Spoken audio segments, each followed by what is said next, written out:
Praise Yahweh. Truly a blessing day to come back before you once again concerning the law of Yahweh and a lawless society that Satan is manifesting among you by taking and trying to take away the law of Yahweh that he has established with his people by writing his law within our mind and heart to do his will. It's no longer on a table of stone that he had to manifest it before Moshe in the wilderness among the Hebrews people to show them how to love one another was the fulfillment of the law. But if they can't love one another, then the law can't be fulfilled in that person's life as well as their neighbor life because they don't love one another. I left off with you concerning part one of a lawless society because they're breaking the law of Yahweh and they're judging the deed of the people by people want justice. They want to go to the courtroom of law, and that's only for the transgressor. It's not destroying the work of sin. They're not dealing with sin because they're sitting in sin. They're living in sin. But they want to deal with the law that is being applied in people's life concerning the transgressor, the wrong and evil doers, the person that do evil by living wrong, the person that speak and practice evil by exercising their freedom to choose which way they want to do evil in the world today. The message is not just for the United States. It's for the world, because the world is Yahweh, the fullness of, and they that dwell therein. The message is for everybody that got ears to hear and to know what spirit they are by the fruit that they bear in their own sin, their own unrighteousness. It's going to identify who you is and who you serve. Now, other people might not see that right off, but you'll know it in your own conscience whether you're telling the truth or not, whether you living right or not. You got secrecy that you want to be part of in your life that you don't want nobody else to know what you're doing in your time of secrecy by hiding the truth. Not want to confess the truth to your husband or wife, to your son or daughter, to your family members, to your co-worker, to your person that you continue to gather yourself with, your comrade, anybody that you withhold secrecy from, then you're going to have to start telling lies about the matter. And then when you tell lies about a matter, you become a transgressor. You're breaking the law of righteousness and truth. I'm going to go over here in the book of Matthew, starting with what Yeshua said about the law. Yeshua HaMashiach, our Savior. As he saved us from this world of sin and death, he also saved us from ourselves, that we don't walk in the flesh to obey the lust thereof.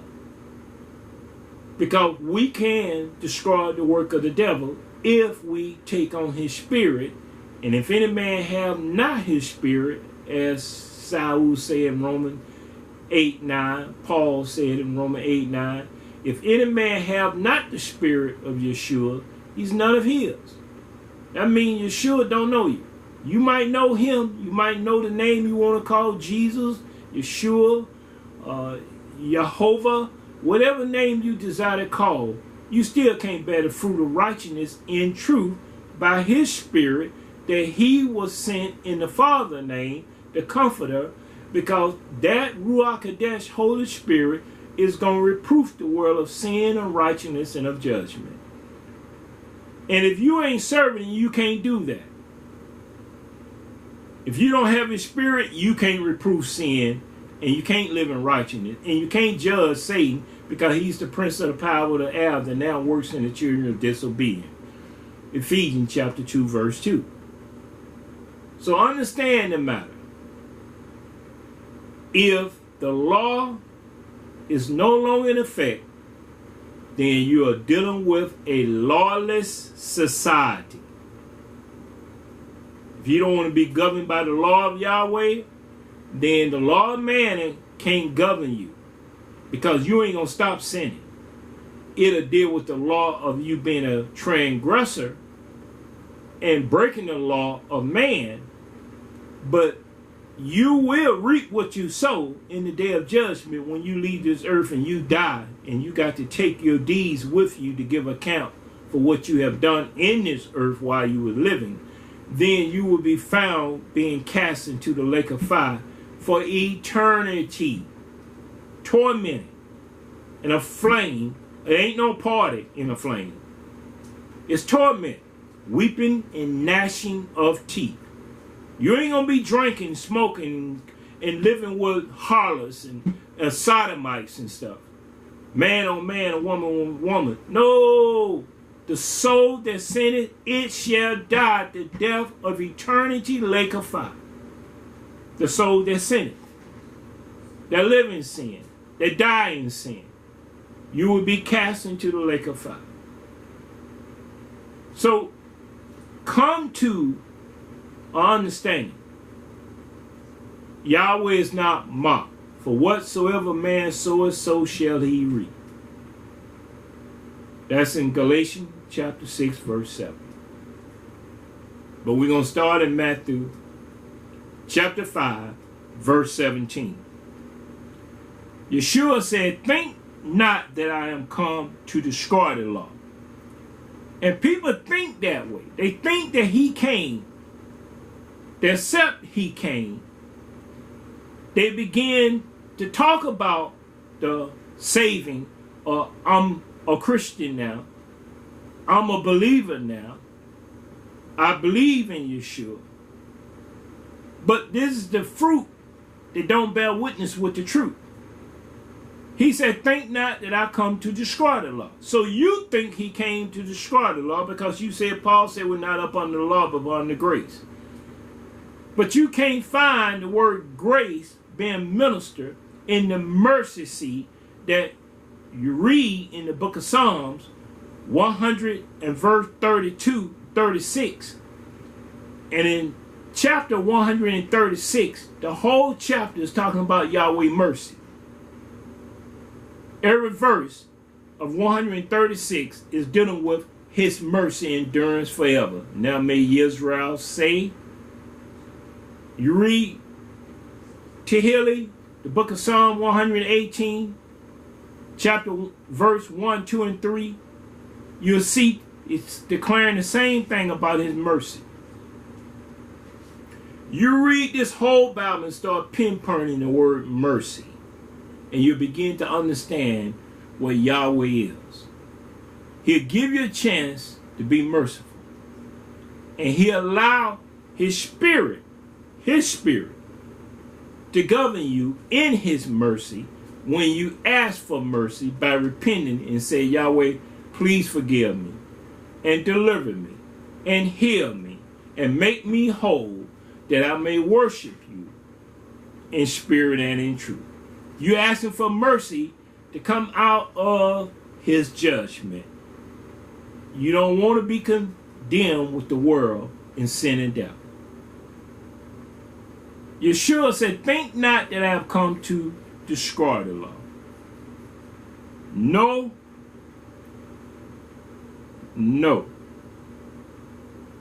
All the prophets. He didn't come to destroy the prophets of the law. I have not come to destroy, but to fulfill. That means things hadn't yet took place that he's still fulfilling in the law and in the prophets. They haven't came forth yet. They still being fulfilled because he came and he went back to heaven from where he came from. And yet he allowed his testimony to be heard among his disciples. Don't think that I come to destroy this. or the prophets. I come to fulfill it. And when I leave, the fulfilling is still going to be taking place for 1,000 years, for 2,000 years, until this take place.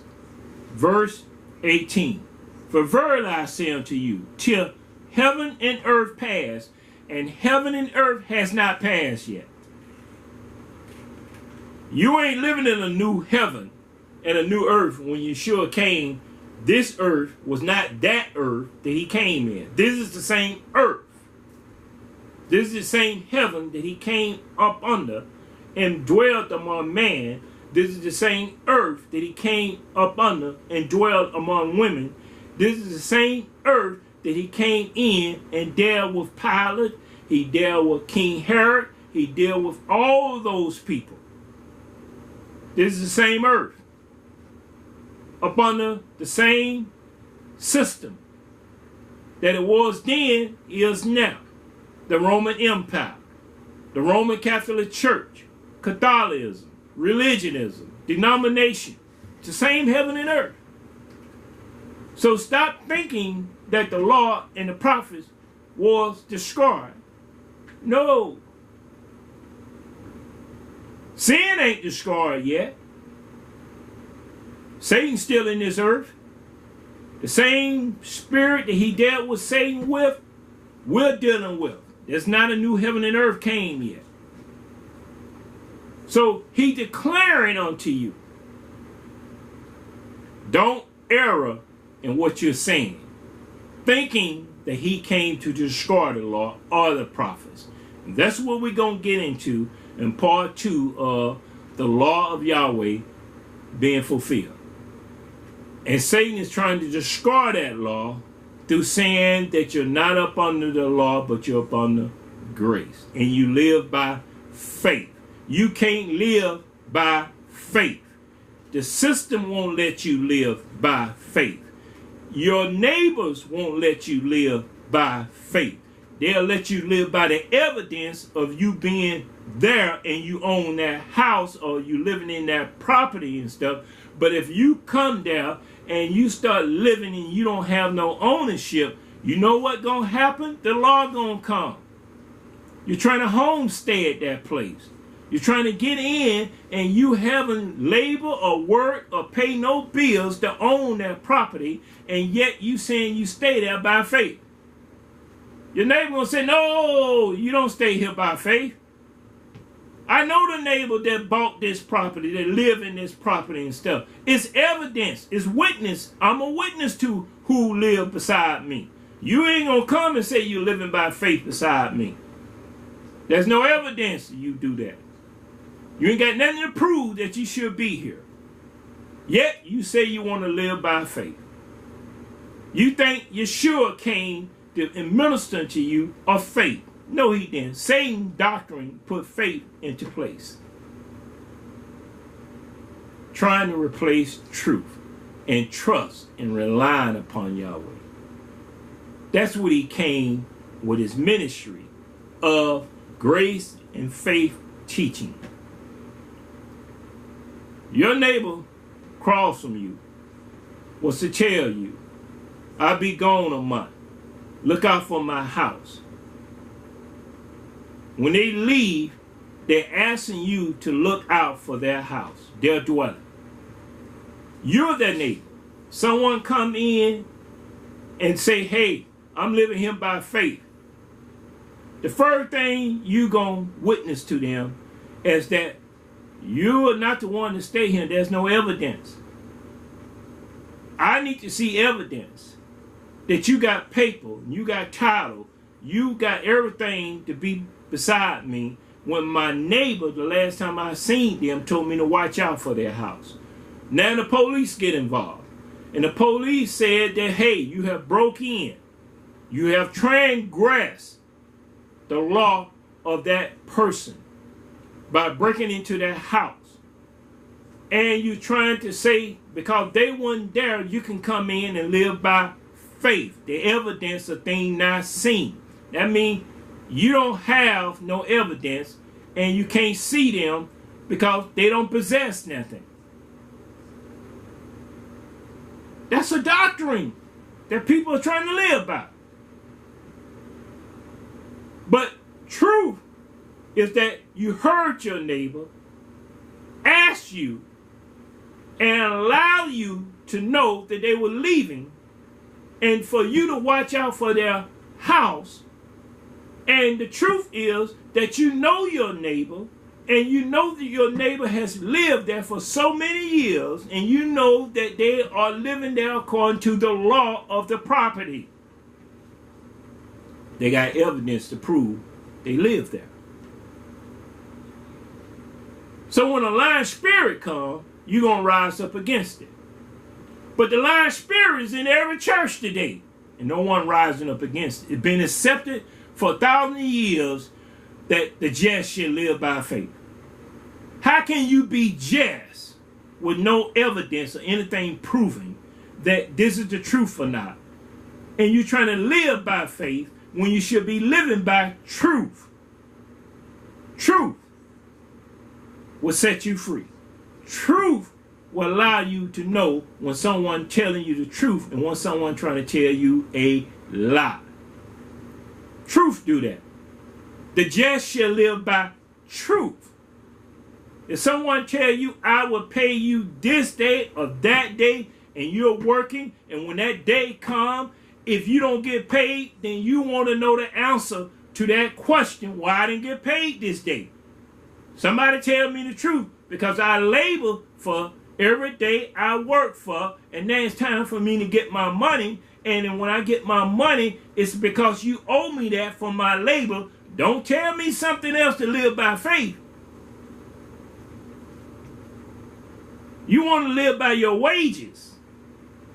You're living by the breath of life. You labor for your income so you can be found just for the wages that you say you will work for. And when that day comes to an end, you want your wages from your labor. Now someone said, hey, have faith, just believe. The evidence of things not seen. You'll get it sooner or later. You will have a great issue with that. And that's the issue that Yeshua said. Verse 18. For verily I say unto you, till heaven and earth pass, one jot or one tittle shall in no wise pass from the law, shall pass from the law, till all be fulfilled. And all is not fulfilled. So that means one jot or one tittle is no wise pass from it. How can faith make the law of no effect? Then they say Paul told them that they up under grace and faith.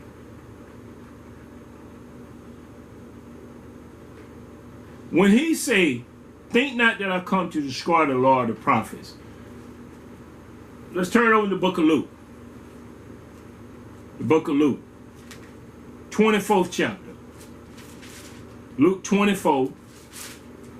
We'll start at verse 44 to 49,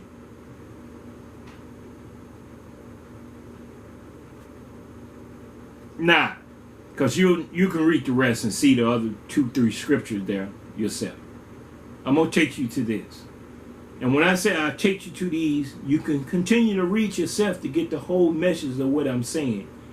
But the message of what I want you to see the scriptures being fulfilled in is what I read to you. So you'll know it's being fulfilled in that. Verse 44. And he said unto them, these are the words which I spoke unto you while I was yet with you, that all things must be fulfilled. Not some things, not most things, not part of things, but all things must be fulfilled. The must is you don't know what the must is. He do. He's the Word. He's the Spirit. And all things must be fulfilled, which was written in the law of Moses, and in the prophets, and in the Psalm concerning me. So everything that was written was concerning him. And if he said, think not that I come to destroy the law, you should believe that. You should believe him, not them. Not the scribes and Pharisees. You should believe him, because the scribe will rewrite what he said, and if you don't have the spirit of discernment, you can't discern the truth from a lie. You just believe everything because you've been taken away by the doctrine of faith, evidence of things not seen. Faith is the substance of things hoped for, and the evidence of things not seen. Once again, I say, in verse 2, by it the elders obtain a good report. How can you have a good report on evidence of things not seen, and you're trying to minister faith to somebody, and then the law come right behind you and find that you're guilty as a transgressor because you broke the law? But you tell the law, oh, wait a minute, I'm living by faith. No, you're living by the law of that society that tell you you can't go to another person's house and take over and say you're living by faith in that person's house, because that person has got the deed, got the permission, pay the taxes and everything else to have that house in their name, not your name. Oh, I can go and take a person's car. I can hijack that car. Because that's what you'll be doing when you say, hey, I'm going to use your car by faith. Let me do whatever I want to do with it. And there's no evidence that can prove anything that I'm doing with it. So I'm going to go out and do all I can with it. Then if I get it back to you, no, you're just living by faith. It's not logic. It's not logic for nobody to be seduced by a lying spirit like that. But because you want to be seduced, this is what Yahweh will do. I'm going to come back here. This is what Yahweh will do, because if you want to be seduced with a lying spirit, turn over to the book of Thessalonians, chapter 2, 2 Thessalonians, the book of Thessalonians, chapter 2, verse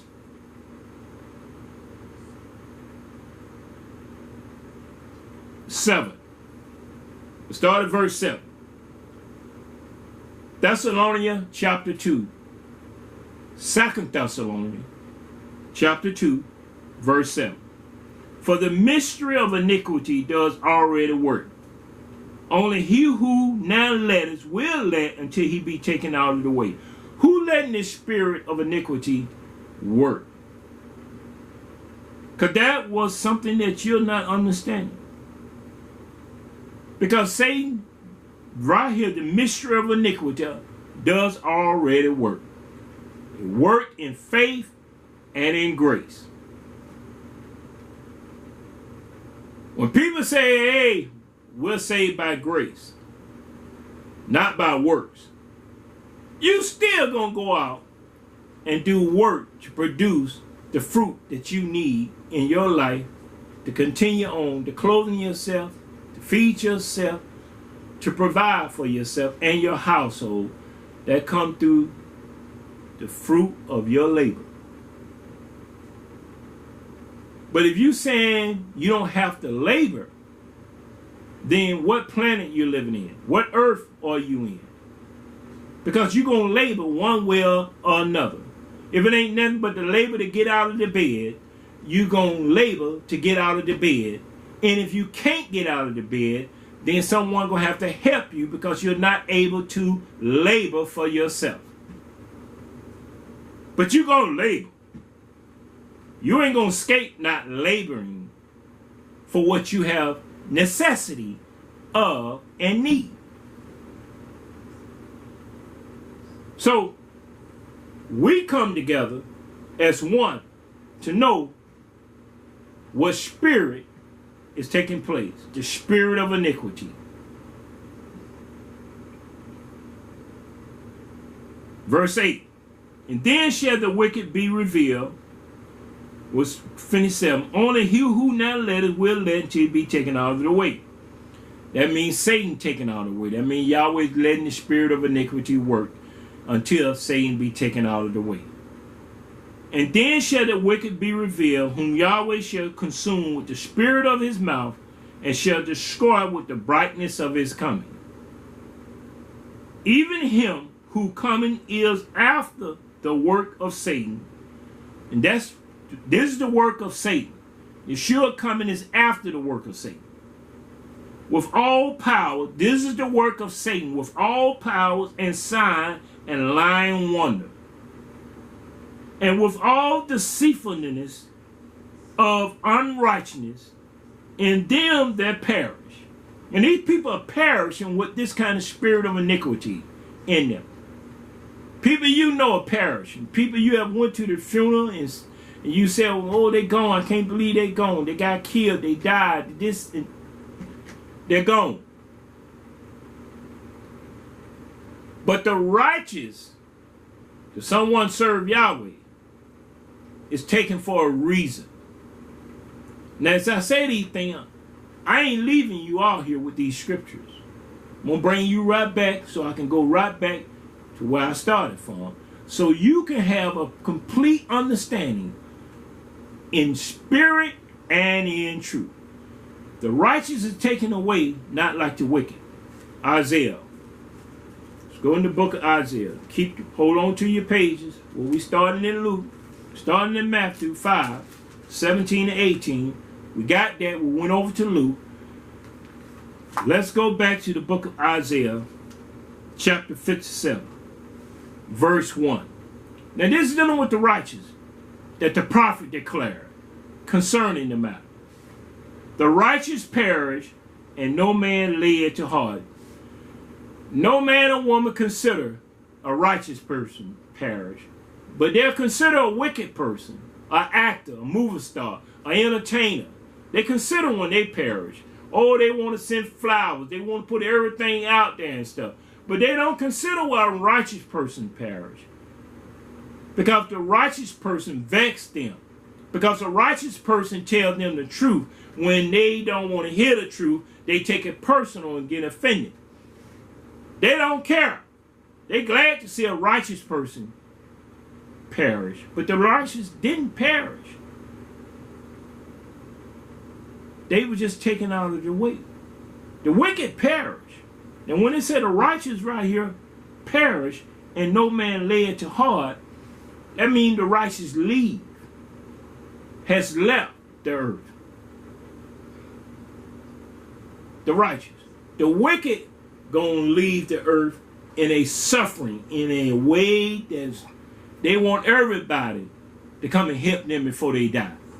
They don't care what happened to them from the doctor before they die. They just trying to save that flesh. They don't care nothing about saving their soul. That's why the righteous know their soul is in Yahweh's hand.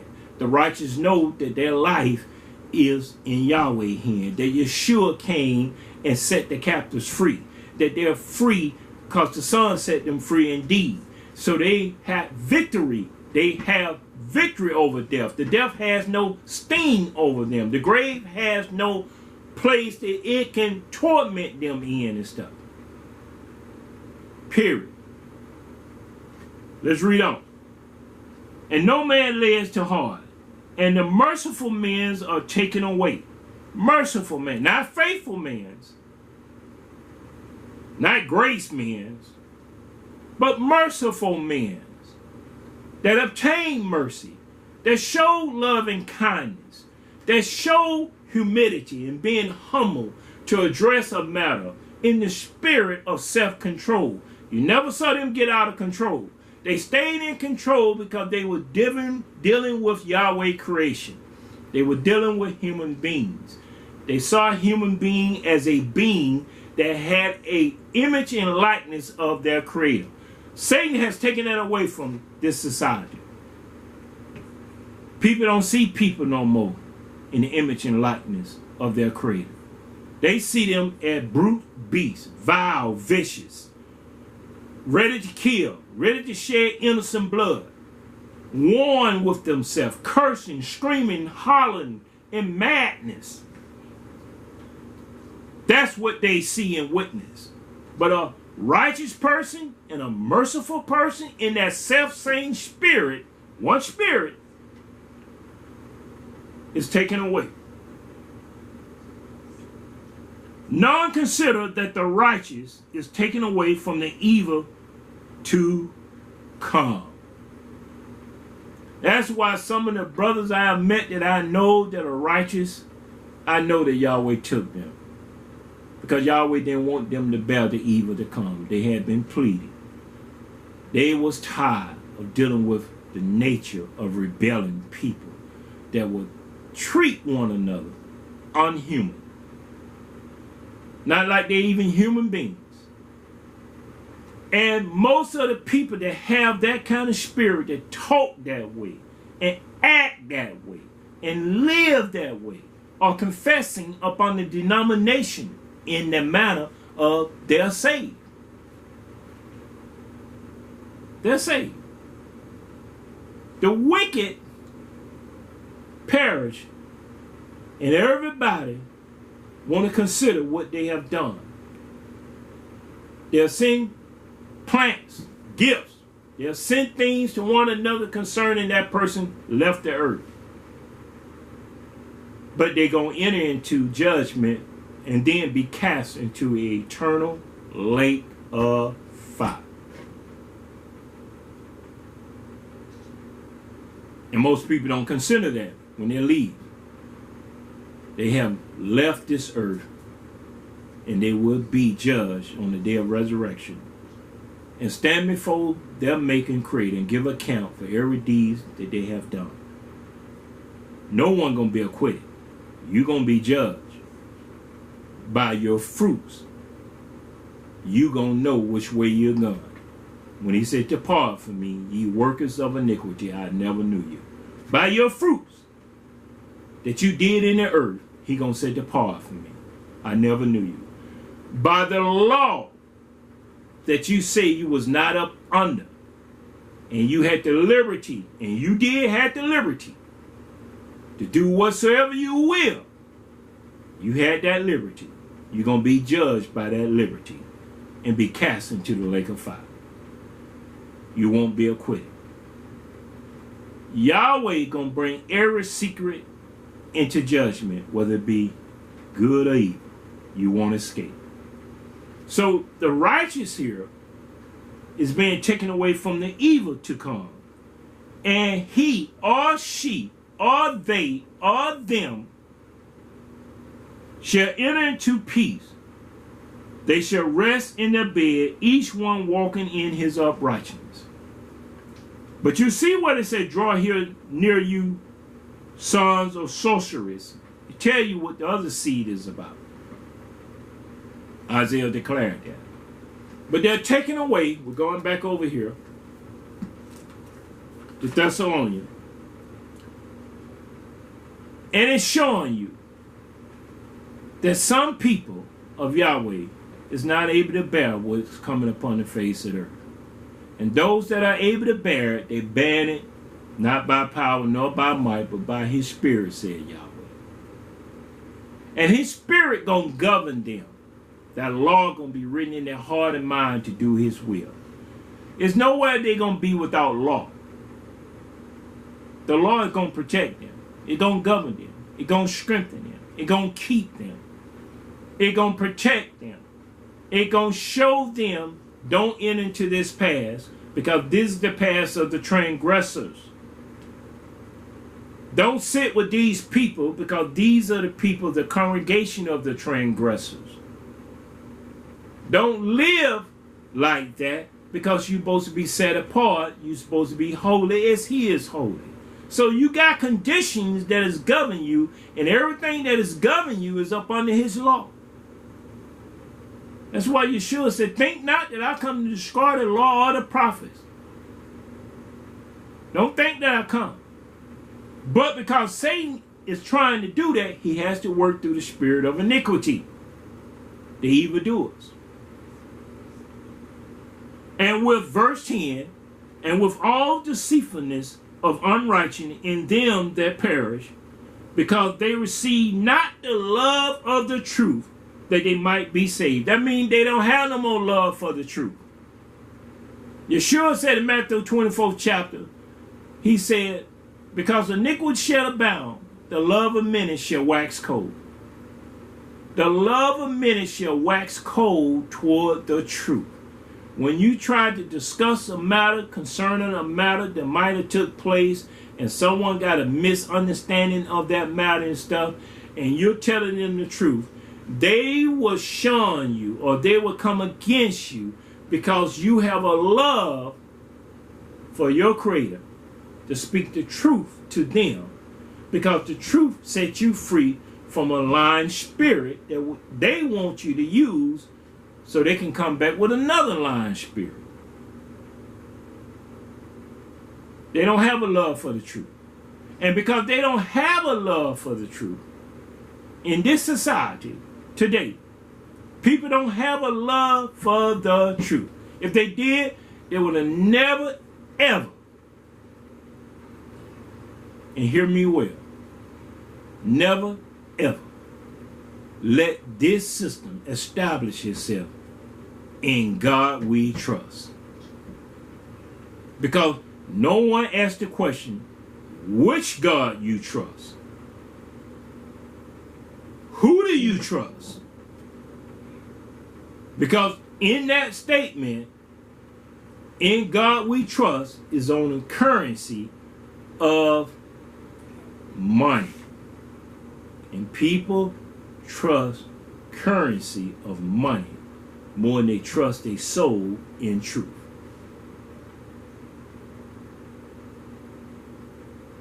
And we can trust our soul in speaking the truth one to another and be found trustworthy, worthy of the truth. When we say it, it's receiving truth. And when the truth is receiving truth, that man or that woman can honor the truth, and you'll know they're trustworthy because they honor your truth. And you honor their truth. And you love one another because of the truth. But you can't continue to love somebody when they're lying to you every time they say they're telling the truth, and you know they're lying. And some of them don't even say I'm telling the truth no more. They just tell you a lie and you believe it. That's what Trump got the people in the midst of. Everything he says is a lie. And he don't have to say I'm telling the truth about the matter. He just tell a lie and they believe it. And he keep on and going from one lie to another lie. He just make up lies as he go because he got followers of liars.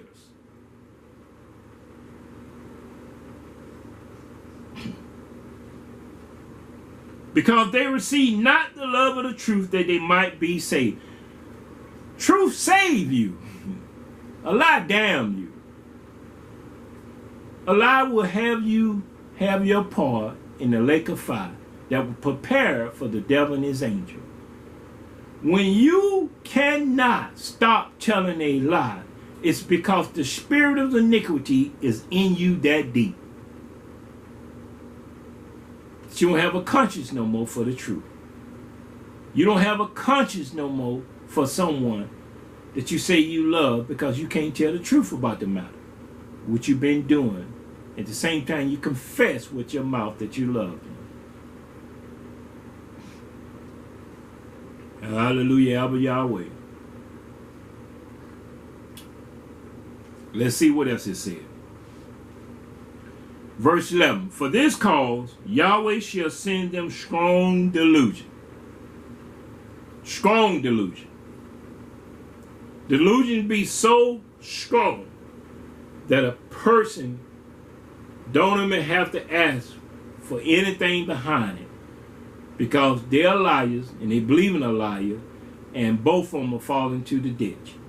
And the liar, before he or she fall into the ditch, has already found another prey to prey upon and let them fall into the ditch instead of them. Because they're void of understanding. They don't have a love for the truth. They got a love for what someone is telling them about their opinion and about what's going on. That's why that neighbor told their neighbor, I'm going for a month. And whatever I leave for a month, watch over my house, will you please? Watch over my things. If you need to call the police, call the police. But I'm asking you be a watchman for me while I leave and come back. And you said yes. And that person left with confidence, knowing you was telling the truth. You would do what you say you would do. That's the truth. That's the love of the truth. For this cause, Yahweh shall send them strong delusion that they should believe a lie, that they all might be damned. Everyone that got a love for a lie, everyone that don't want to have a love for the truth, gonna be damned. That means you don't understand. You got people walking around as dead. They portrayed in Hollywood a movie, and most of you have seen it or heard it. I've heard it. We don't own a TV. I've seen it in parts. The Walking Dead. Well, this is declaring by Yahweh right here, saying this. And for this cause shall Yahweh send them strong delusion that they should believe a lie, that they all might be damned who believeth not the truth. That's the walking dead among you. They're already among you. They're dead in their sin and transgression. They're walking around with you.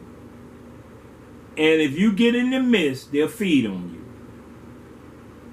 Because they have no conscience. And Yahweh then gave them a strong delusion. And that's why he said in Revelation 18 chapter verse 4, come out of her, my people. Be not partake of her sin, neither receive of her plague. It's a plague among the people today that they can't see that the dead has died and they still living among you. The dead has died and they still living among you because they don't have a love for the truth that they might be saved. They are damned. I mean, Yahweh has taken his spirit from them, that salvation won't come into them, that they may live a life in him, under his law, under the shadow of his wings. They rather live in the spirit of iniquity. They rather go into Satan than minister death unto them. And when he ministers death unto them, they come into a death society of the walking dead. And Yahweh let it be so, that they all might be damned who believe not the truth, but had pleasure in unrighteousness.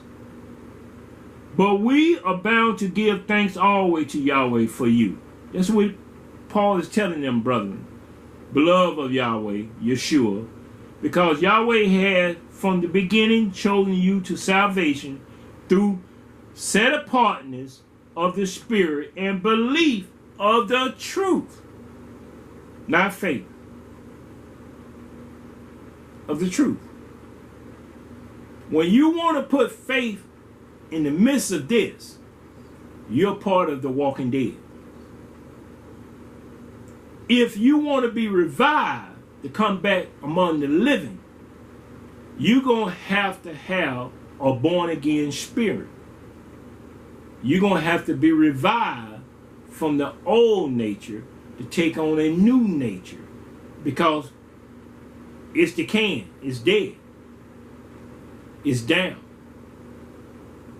So to come into the righteousness of the truth, we're going back over here to Luke concerning Yeshua, verse 44 in the prophets and in the Psalms concerning me, verse 45.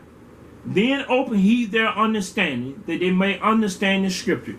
If Yahweh don't open up to you the understanding by his spirit, you're not going to understand the scripture. You're going to keep it in tradition of man. You can't question tradition when you've been brought up in tradition. How can you question? You believe it. You accept it. You accept Christmas, Yeshua. December 25th is his birthday. You don't question that. You accept it. It's tradition of America. Because America, it must be right. Because it's America, it must be the doctrine of truth. Because it's America, it must be because we believe it. Because the European men and women of the scribe set wrote this into place, and they wrote it for us because we was the first one reading. The Africans and the slave, 300 year gap, 400 years gap, they couldn't read or write or spell to know the language, that they was in a strange country among strange people, among strange language, and had their own name taken from them and sold as livestock. They didn't know that. You taught them December the 25th was Jesus Christ's birthday. That came from your teaching. That came from your lies, that they learned tradition by force and violence.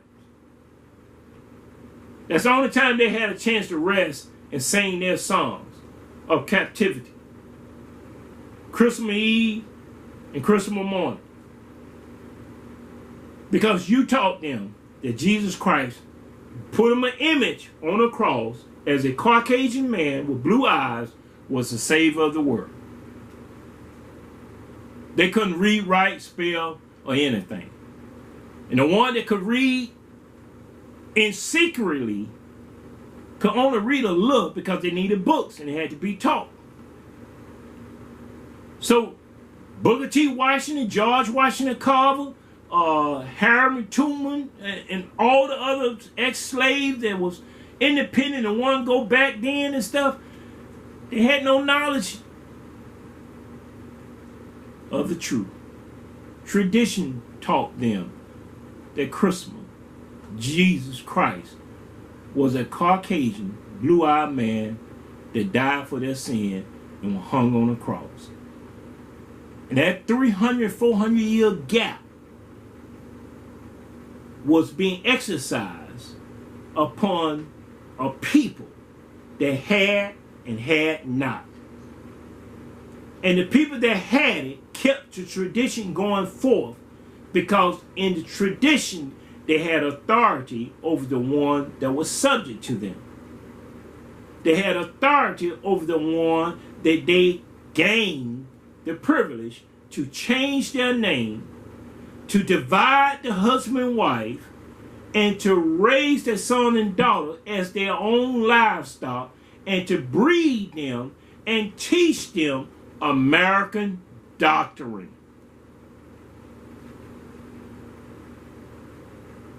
The only way the knowledge of the truth came about is when some of the Caucasian people that still had the spirit of truth in them began to see the human being was being treated not human. Not human whatsoever. And when they knew that they had to rise up and make a stand for the human race, not the Negro race, but the human race of human beings, they was willing to lay down their life for the cause of the truth. The truth, not tradition. The truth, that they will help these people learn the truth, that was not so. That's a tradition of people expressing that they put a face on an image of an idol and they begin to worship and bow down to it. So the people that lost their life, one for them, we might still be in the category of, they call us heathen and unworthy people of the human race. Just among our own race, but not their race. You see, Satan had the spirit of iniquity working against truth with all sign, wonders, and lying spirit. Deceitful workers. And like I said, if some of these people, which had a love for the truth, that was Quakers, that was Protestants, that were Presbyterians, that was Amish, way back now, we're talking about 400 years, when the Negro African of my race came to this country by force and violence, by the way that the slave masters out of England was using the Portuguese people as a trade map to bring them into Portugal and to slave them off over into America, they had no knowledge of the tradition that they were finna enter into a strange land and live among, because they couldn't read and write this strange language that they was hearing. They was taught it. They was taught the tradition of values. But because of these people, who I said, the Quakers, some of the Mennonites, some of the Protestants, some of the Presbyterians, some of these people had a love for the truth, and they loved not their life unto death. They was ready to die for what they believe in, that man should not rule over another man unto his own hurt, until he hurt him and killed him by ruling over him. These people understood truth, not tradition. Nowhere did they have tradition of the custom that they should tell a human being the truth is wrong for you to be treated and done like this. The truth is that Yeshua was not a Christian. The truth is that it was written by European revived standard out of 1611. They was telling them the truth, because this is a revived standard out of 1611 King James Version out of England. It's not the original. It's revived. From the Gideon, from the 15, from the 14 to the 11, all of it was kept being revived. But it all came from the Hebrews. And when the Greek came upon the Alexander the Great, he wanted to know about these people, the Hebrews.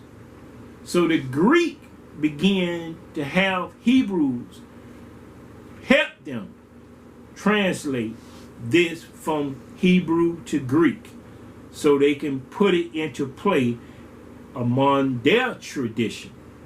And when Greek fell from Rome, then the Roman knew that they can put it up under their tradition. And when Yeshua came, the Pharisees were still in tradition of man. And he came against the scribes and Pharisees and hypocrites that were destroying the law and the prophets. Much as they can find it, and much as they would destroy.